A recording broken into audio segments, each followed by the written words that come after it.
কিন্তু কানজান মাখফিয়া জোরে বলা যাবে না সুবহানাল্লাহ। বলেছিল আল্লাহ কি শাই নাহি ছিল দোষা, তখন আল্লাহ প্রকাশিতে যায়।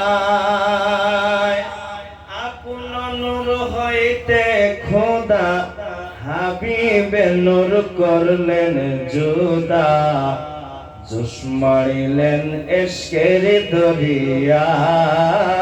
রে সময় যায় পড় দুরুদ নবী মুস্তাফায়, বলুন পড় দুরুদ নবী মুস্তাফায়। রে সময় যায় পড় দুরুদ নবী। আল্লাহ বানাই হুকুম দিলেন রোহকে, চল রোহ আদমের সিনায়। সুবহানাল্লাহ বলবেন না? সুবহানাল্লাহ একটু জোরে। আল্লাহ বানাই আদমকে হুকুম দিলেন রোহকে, চল রোহ আদমের সিনায়। অন্ধকার দেখিয়া রোহ কান্দে শুধু, অন্ধকারে থাকা বিষম দায়।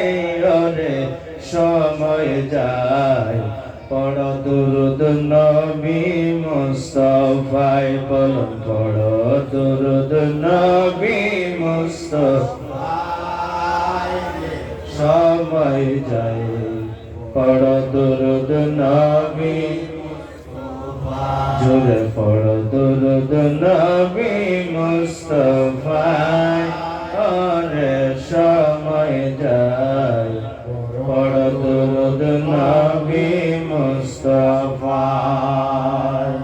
উপস্থিত আজকের এই আজিম ও শান ইরফানি মাহফিল সম্মানিত সভাপতি সাহেব, উপস্থিত আমার আগে যিনি বক্তব্য দিয়েছেন হযরতে আল্লামা মাওলানা মুফতি হায়দার আলী আল মুজাদ্দিদি সাহেব কিবলা, আমার পরে যিনি দিবেন সদর কলকাতা থেকে আগত হযরতে আল্লামা মাওলানা মুফতি ইয়াকুব রাজা